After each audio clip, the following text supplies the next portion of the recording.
Gusto ko lang ipakita sa inyo ang simple table settings na ginawa ko po.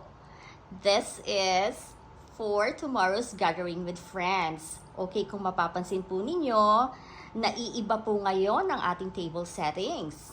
Ginamit ko po ang silver charger plates at syempre ang ating chinaware na square, white, na talaga naman pong bumagay sa ating silver na charger plates at ang ating linen table napkin.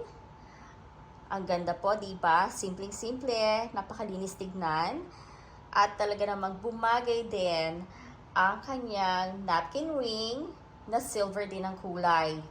Ang atin po namang flatware, syempre ginamit ko rin ang ating silver flatware. So, kung mapapansin ninyo, napakasimple ngayon. Naiiba po ang color ng ating table settings.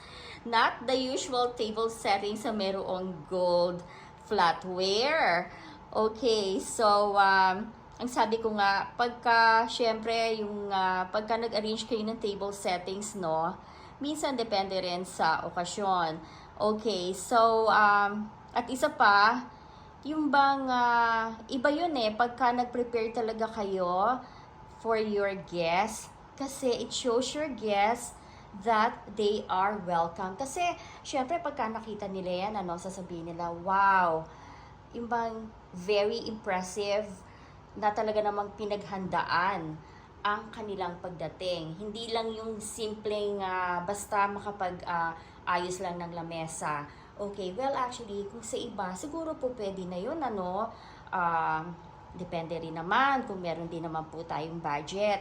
Pero kung wala naman po, pwede naman din po ang simpleng table settings na gagawin po natin para sa ating mga bisita. At alam niyo po ba, a properly set table can enhance the mood of a meal. Yung bang kahit simple lang ang pagkakasetup ng table, at simple lang din ang ating kakainin para bang gaganahan kumain ng ating mga bisita. Hindi ba? Kasi kakaiba yun Kaya for me, talagang napaka-importante na pagka meron kaming okasyon, we get together with friends, I really take my time to arrange the table. Yung talagang excited ako parate na gawin yung table settings. At saka excited din ako yung mix and match na tinatawag, na iniisip ko agad kung ano yung gagamitin kong table linen, table napkin. So ngayon ang ginamit ko po na table runner ay beige. Beige po ang kanyang kulay, so nagmamatch po yan. Medyo nag-dark na lang po siya, pero nagmamatch po talaga yan sa ating chair. So talagang napakasimple, napakalinis tignan, at very classy.